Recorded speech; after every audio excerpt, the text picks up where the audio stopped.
Hello friends, welcome to माही हिंदी कहानियाँ channel. आज की कहानी है लोग क्या कहेंगे। कहानी अच्छी लगे तो वीडियो को लाइक करें, शेयर करें। चैनल पर पहली बार आए हो तो इसे सब्सक्राइब करना ना भूलें। लोग क्या कहेंगे, कभी ये सोचा है तुमने? अंकिता, कैसे सोचोगी? तुम्हें लोगों से फ़र्क ही कहाँ पड़ता है। कल को जब तुम ये काम शुरू करोगी तब तो मुझे ही सुनने को मिलेगा कि जया की बहू अंकिता अपनी नौकरी छोड़कर पर्दे बेचने का काम शुरू कर रही है। तब क्या करोगी तुम? किसका किसका मुंह बंद करवाती फिरोगी? माँ जी, बस करिए, इतना हाइपर क्यों हो रही हैं? और माँ जी, वैसे भी कोई भी काम छोटा या बड़ा नहीं होता, काम काम होता है। माना मैं एक टीचर हूँ, लेकिन प्राइवेट ही तो हूँ। मुझे केवल 10,000 रुपये ही तो मिलते हैं, लेकिन मैं अपने खुद के बिजनेस से अच्छा खासा मुनाफा कमा सकती हूँ। अच्छा माँ, आप खुद सोचिए, क्या आप नहीं चाहती कि हमारी ज़िंदगी भी अच्छी हो, हम भी अपनी पहचान बना सकें? पहचान, ये पर्दे बेचकर बहू, ये ठीक नहीं है। वैसे भी हम 2 लोग हैं घर में, तुम्हारे 10,000 से खर्चा चल जाएगा। और काश अगर मोहित यहाँ होता तो तुम्हें ये कुछ ना करने देता। दरअसल अंकिता के पति मोहित का 5 साल पहले कार एक्सीडेंट में देहांत हो गया था। दुर्भाग्य से अंकिता की कोई संतान भी नहीं थी। वक्त इतना बीत गया कि अंकिता अब बदलना चाहती थी। वह कुछ ऐसा करना चाहती थी कि जिससे उसे और उसकी सास को उतनी ही इज्जत मिले जितना कि पहले मिलती थी। अंकिता की एक छोटी बहन थी, अवनी, जो कि अपनी बड़ी बहन अंकिता से बहुत प्यार करती थी। अवनी एक अनाथालय की हेड थी। वह पहले से ही अंकिता से कहती थी कि वह एक बच्चे को गोद ले ले, पर अंकिता ने इस बात पर कोई ध्यान ही नहीं दिया। लेकिन अंकिता अब खुद में बदलाव लाना चाहती थी। वह जानती थी कि जो हो गया उसे भुलाया नहीं जा सकता, लेकिन कुछ वक्त के लिए उसको भूलकर आगे बढ़ा जा सकता है। जया को पहले से ही इस बात का डर था कि लोग क्या कहेंगे, और अब तो वह और घबराई सी रहती अपनी बहू अंकिता के पर्दे बेचने के कारोबार से। अंकिता के अंदर बचपन से ही एक हुनर था, डिज़ाइनिंग चीज़ों को बनाने का। इंसान के अंदर जो हुनर होता है वो कभी ना कभी तो काम आ ही जाता है। अंकिता ने अपने घर में ही खूब डिज़ाइनिंग पर्दे बना लिए और अगले दिन ही अपनी एक छोटी सी दुकान खोल ली। उसने अपनी दुकान का उद्घाटन अपनी माँ जया के हाथों से करवाया।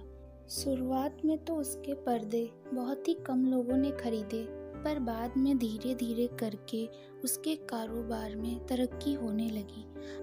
अंकिता इतने सुंदर पर्दों पर डिज़ाइन बनाती थी कि जो भी उसके पर्दे खरीद के लेके जाता बाद में बहुत तारीफ करता।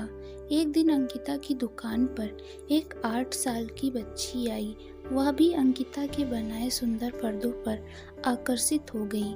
वह अंकिता से कहती, दीदी, मुझे आज के लिए एक पर्दा दे दो, मैं कल आके आपको पैसे दे दूंगी। अंकिता उस बच्ची की प्यारी सी आवाज़ से बहुत मंत्रमुग्ध हो जाती और कहती, हाँ बेटा, यह लो।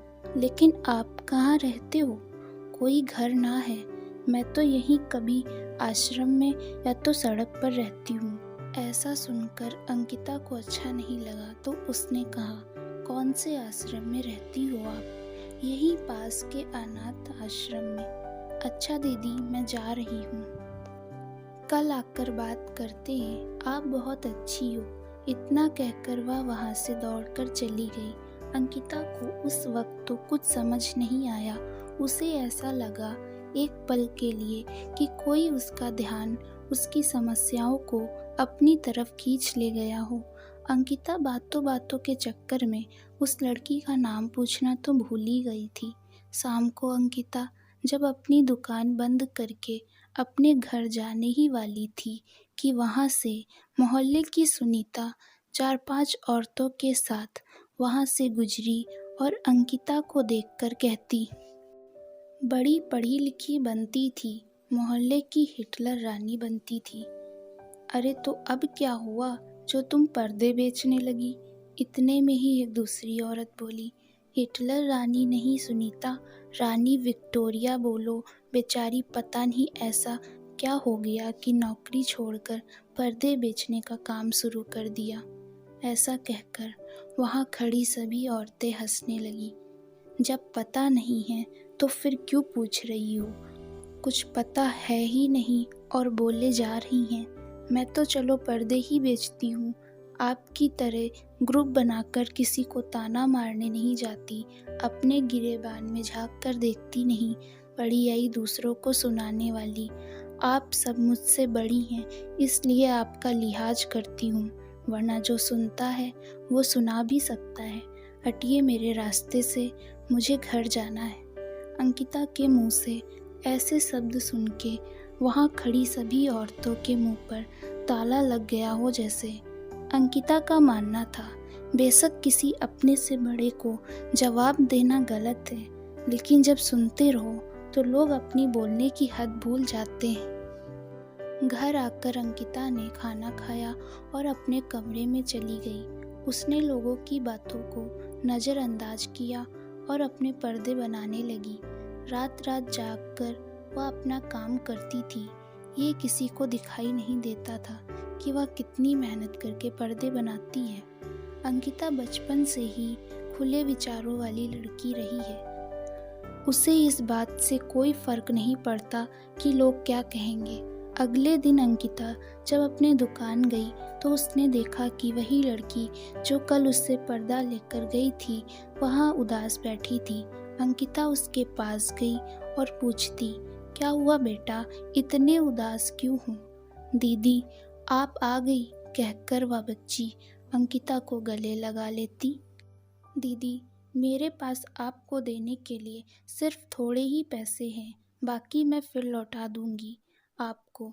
इतना सुनकर अंकिता हंसती और कहती, बेटा आप रख लो, पर्दा भी और ये पैसे भी मुझे नहीं चाहिए। आपका नाम क्या है?